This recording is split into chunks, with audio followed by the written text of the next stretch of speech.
Hey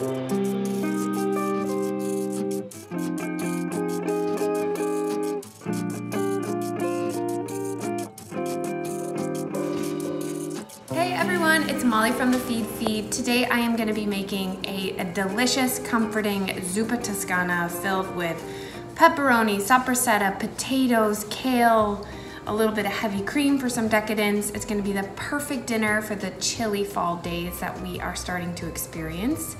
And we're going to be making that with our Fiorucci 100% natural uncured pepperoni and uncured sopressata. So Fiorucci has been around since 1850. So for the past 170 years, they've been making these amazing products, so full of flavor. The recipes are sort of the same generation to generation. And having a pack of this in the fridge is such an easy weeknight dinner hack. There's so much flavor, it lasts forever, and it's so delicious.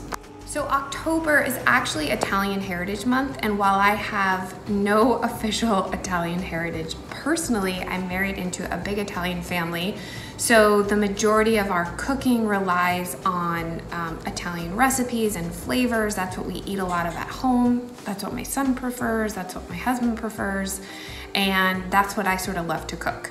So I always have some of this Fiorucci sopressata and pepperoni on hand. I add it to so many things, pizzas, soups, sauces. It's natural, it's long lasting, it's affordable, but it's gonna add a ton of flavor to so many different dishes, and a little bit is gonna go a long way. So that's gonna be the base of our soup, and then we're gonna go in with a diced onion, some diced garlic, some celery, some fresh rosemary, red pepper flakes, a little bit of all-purpose flour to thicken things up. I have russet potatoes, some chicken stock, our nice fresh lacinato kale, which will go in at the very end, and then some white wine just for a little flavor. Okay, so the first thing we're going to do is we're gonna render that pepperoni and sopressata. So I have a cold pan here, which is going to really allow us to render all of that delicious flavor. So I'm starting in a cold pan, and I'm going in with our diced pepperoni and diced Fiorucci sopressata, and I'm just going to turn this to medium heat, and I'm gonna let this render for probably about 5 minutes. It's obviously already cooked through, so I am just sort of crisping it up, bringing out that flavor to build the base of our soup.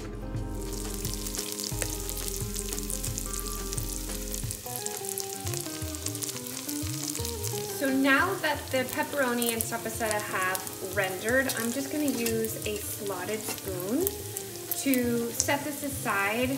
We're going to add this back to our soup at the end of the cooking time. So I'm using a slotted spoon because all of this rendered fat is flavor, so I want to reserve that in the pan. And if you leave a couple bits in the pot, no stress. You can see this got so nice and crispy, and it smells unbelievable. Okay, so I'm gonna add just a tiny bit of olive oil to our pan, about 1 tablespoon, and I am going to go ahead in with our diced onion, and we're gonna let this cook for probably about 5 minutes. I don't want it to take on too much color. I just wanted it to soften and sort of soak up all that flavor. Okay, our onions are looking great. I'm just going to add a little bit of red pepper flakes, our fresh rosemary, our garlic, a nice pinch of kosher salt, a little bit of freshly ground black pepper, and our celery. And we are going to let this cook for just about 2 minutes. I'm just sort of waiting to see if I smell that garlic and that rosemary. I just want to make sure those flavors really start to marry together. This smells unbelievable. I'm just going to go in with our flour. And again, this is just going to help us to thicken up our soup. Totally optional. If you don't mind a thinner soup, or if you're gluten-free, you could totally skip this, but I kind of like the little bit of body that it adds. And I'm gonna cook this for about 2 minutes. I'm just sort of waiting to smell that flour until it's sort of like toasty and nutty. And then we will go in with our white wine. Okay, in we go with our white wine. Just gonna make sure to scrape up all that goodness on the bottom of the pot, and we'll let this cook for about 1 minute, just cook off that alcohol. And you can already see we're getting this really nice creamy texture. Now for our chicken stock. So I'm gonna let this come up to a boil. Once it reaches a boil, I'm gonna reduce it to a simmer, and we will pop in our potatoes, and our soup is pretty much done. Okay, so our soup came to a boil. I reduced it just to a gentle simmer. I'm going to add our potatoes. And we're just gonna let these simmer. That's gonna soak up all that amazing flavor for about 15 minutes, and just until they're tender. So our soup's been simmering for about 15 minutes. Our potatoes are nice and tender. I'm just gonna go in with our chopped kale. It looks like a lot, but it's gonna cook down. So then our reserved pepperoni and sopressata.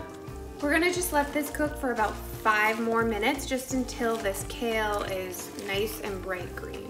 Okay, everything is all set. The last thing I'm gonna add, I turned the heat off, is just a little bit of heavy cream. Again, totally optional. I think it adds a nice little bit of richness and kind of rounds out all the flavor. We'll just stir this through and we'll plate it up. So I just added a little bit of the reserved crisped up pepperoni and sopressata. I'm gonna add a little bit of red pepper flakes, some fresh parsley to brighten this up, and just a little bit of Parmesan cheese too. Okay, I stole a little taster portion before I serve everybody else, which is like the story of my life, but let's give this a try. It's so good. You're really gonna love this recipe. Could not be easier. You can get all the details on the feedfeed.com. Thank you guys so much for watching, and we will see you soon. Bye.